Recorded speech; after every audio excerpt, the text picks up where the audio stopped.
Quero cumprimentar a todos que estão nos acompanhando e dizer inicialmente que o nosso país está enfrentando muitas dificuldades, né? Essa semana saiu novamente um dado que o desemprego aumentou nesse primeiro trimestre, a economia retraindo, e o resultado disso tudo é que a renda do brasileiro cai, né? Aqui estou com um estudo que mede o índice de desenvolvimento humano, e esse índice ele avalia vários aspectos, né? Taxa de natalidade, qualidade de vida, e o Brasil vem perdendo espaço nesse sentido, né? Tivemos uma década de aumento de renda, as pessoas podendo comprar, o pobre podendo frequentar a faculdade, sendo inserido em programas sociais, e agora, né, há 2 anos, o Brasil vem numa queda constante com relação à renda, com relação à qualidade de vida, aumento de desemprego, baixa atividade econômica, e isso faz com que, vereador Derbal, as pessoas comecem a ter muitas dificuldades, né? Dificuldades de se alimentar, dificuldades de frequentar uma boa escola, dificuldade de ter um lazer. Muitas dessas dificuldades das pessoas passam por o governo não conseguir acertar a economia do nosso país. Sem geração de empregos, sem economia rodando, não há qualidade de vida. Nesse sentido, esse estudo que foi divulgado é um estudo que vem nos alertar para que o país volte a ter o caminho do desenvolvimento, volte a gerar emprego, mas, sobretudo, distribuir renda, né? Tenho falado muito da reforma da Previdência. A Previdência é necessário que se tenha ajustes, mas esse ajuste não pode ser pago só pelo povo trabalhador, sobretudo aqueles que mais precisam. Uma das propostas da reforma da Previdência é diminuir o benefício assistencial à pessoa idosa de um salário mínimo para R$400. Eu fico pensando, se isso for aprovado, como é que o idoso vai conseguir com R$400 dar conta de comprar medicamento, de fazer uma alimentação adequada e balanceada, de ter o seu lazer? Nós vamos, se caso isso seja aprovado, colocar o idoso à margem da sociedade, né? Porque com um salário mínimo, vereador Simar, já é difícil. Agora você imagina a proposta do governo atual, que é colocar o benefício assistencial ao idoso, diminuí-lo para R$400. Um verdadeiro absurdo. E qual que é o nosso papel? É pressionar os nossos deputados, é pressionar os nossos senadores para que promova um ajuste na Previdência, mas não de forma que só aqueles que nada têm, só aqueles que têm dificuldade econômica, tiveram dificuldade na vida, paguem essa conta, né? Essa conta ela precisa ser dividida. E, na verdade, o início de uma reforma da Previdência é atacar os privilégios. É aí que se encontra o principal desafio do governo. Pensões de militares, mulheres, por exemplo, que têm 60, 70 anos, porque foram filhas de militares, continuam a receber pensões estratosféricas, né? Enquanto aquele trabalhador, muitos deles que não conseguiram aposentar porque trabalharam na roça, naquela época não havia registro em carteira, o governo quer que esses paguem a conta dessa reforma da Previdência. Então nós precisamos enxergar essa reforma com um olhar bastante crítico, mas ao mesmo tempo entender que os ajustes são necessários, mas que esses ajustes se devem dar primeiro atacando os privilégios, principalmente a aposentadoria aí também de parlamentares, de políticos, né, que somam cifras milionárias recebendo dos cofres públicos. Eu tenho dito isso, né?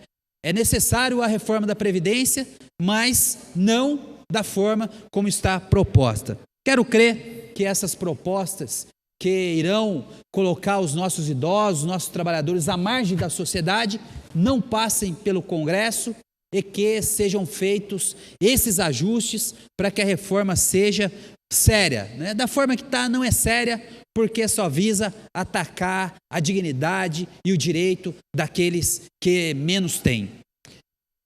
E toda essa situação aqui que eu relato, ela desemboca em uma questão, né? Que é fazer com que as pessoas não tenham acesso aos seus direitos básicos. A Constituição, ela coloca lá no seu texto que a saúde é um direito universal, um direito de todos. Mas o Brasil ainda está muito aquém de chegar nesse patamar de colocar a saúde como um direito de todos. E eu recebo aqui no meu gabinete várias pessoas, várias histórias, vários pedidos de exame, vários pedidos de cirurgia, e a gente não só quer resolver aquele caso individual, né? O papel do vereador é fazer com que a nossa cidade, o estado, tenha uma política ampla, que as pessoas não necessitem recorrer ao vereador para poder conseguir uma cirurgia, conseguir um exame. É verdade que quando a pessoa não consegue mais ter o feedback, ela não consegue mais acessar uma cirurgia ou um exame muito demorado, é óbvio que ela vai procurar o vereador, Donizete, porque nós aqui não podemos negar esse atendimento para as pessoas, nós não podemos achar que isso é uma coisa mecânica, né? Que as pessoas vêm aqui, pedem, e a gente acha que isso é natural da vida, né? Eu fico pensando no caso da Maria de Fátima, por exemplo, do Jardim Flórida, e estou narrando esse caso aqui porque ela me autorizou. A Maria de Fátima, vereador Valmir, foi pedido um exame para ela, que é de cintilografia da glândula salivar. Sabe quando foi pedido esse exame? Em fevereiro do ano de 2018. E ao mesmo tempo foi pedido uma cintilografia. E esse exame está para ser feito, e quando realizado, ele detecta doenças do miocárdio, sobre os riscos que aquela pessoa tem caso não faça esse exame. Desde fevereiro de 2018. E ela veio até o meu gabinete e eu fico pensando, como é que a gente age num caso desse, né? Como é que ficamos tranquilos com um pedido desse dentro do gabinete? Que pode custar, né, evidentemente, a saúde daquela pessoa. Nós precisamos correr atrás, nós precisamos tomar medidas com a finalidade de resolver esse problema. Então chegou aqui no meu gabinete, não pode ficar na gaveta. Não pode a gente achar que isso é natural. E aí eu fico pensando, se fosse com uma mãe da gente, se fosse com um familiar, será que nós iríamos ter esse descaso de ficar mais de um ano esperando um exame complexo, um exame delicado que visa curar uma doença, que visa resguardar a vida daquele munícipe? É óbvio que não pode ficar. Nós precisamos agir. E aí as pessoas reclamam que a gente recorre à Defensoria Pública para conseguir um exame, para conseguir uma cirurgia, mas eu quero dizer que, vou lembrar aqui a palavra do ministro Marco Aurélio do Supremo Tribunal Federal, ele diz assim: o Poder Judiciário é a última trincheira da cidadania. Então, se o Poder Público não fornece o medicamento, se o Poder Público não faz a cirurgia, se o Poder Público não cuida da saúde das pessoas no prazo adequado, cabe assim, eu enquanto vereador e também enquanto advogado, recorrer aos meios legais para fazer valer esse direito. E eu vou dizer para a senhora, dona Maria de Fátima, nós vamos em frente com o caso da senhora. Nós vamos procurar a Defensoria Pública, porque a resposta que eu obtive através da Prefeitura, e esse é um exame de competência do Estado, é que tem 3 vagas por mês.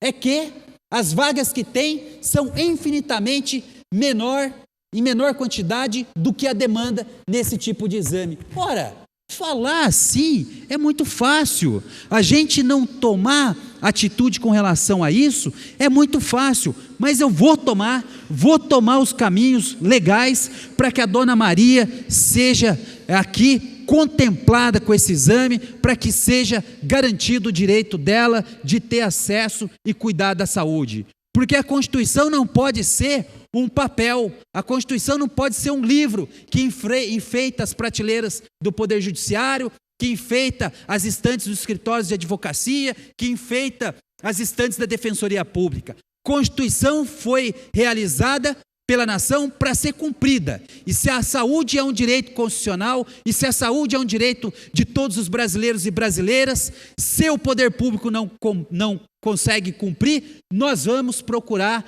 a via necessária, que é o Poder Judiciário, para fazer cumprir essa obrigação de fazer o exame? Porque nós não estamos aqui a lamentar apenas, nós não estamos aqui a ser coniventes com uma falta de política pública. Enquanto vereador, vou até o fim para que esse direito aqui seja garantido, mas também que os demais tenham acesso a esse tipo de serviço que é fundamental para a gente preservar a vida das pessoas, dos cidadãos e cidadãs da nossa cidade. Conte comigo, Dona Maria. E também quero dizer que no último sábado estive na feira do Jardim Santa Maria, prestando contas do nosso trabalho aqui na Câmara Municipal. Eu tive a felicidade de encontrar muitas pessoas, muitos amigos lá na feira, né? A dona Cida, a dona Rogéria lá da Barraca de Temperos, a Mila, né? Pessoas que acompanham o nosso mandato, Lore com a sua esposa, várias pessoas que nós fomos encontrando ao longo da feira, o seu Antônio, que é lá do Parque dos Sinos, e que a gente presta contas do nosso trabalho. Eu acho que isso é fundamental. A gente está próximo das pessoas. Esse aí é um grande amigo meu, até pedi para o Doni parar, que é o Euclides. Nós estudamos juntos da 1ª à 8ª série no Colégio Hermínia, né? Foi uma satisfação encontrar o Euclides lá na feira, mas a gente foi andando, conversando com as pessoas, prestando contas do nosso Seu Dito também. Tenho muitas lembranças e muitas histórias do Seu Dito, morava na rua dele enquanto criança. Então é muita gente que a gente encontra na rua e aproveitamos essa oportunidade para prestar contas do nosso trabalho e também fazer atendimento aos munícipes que por ali circulavam, né?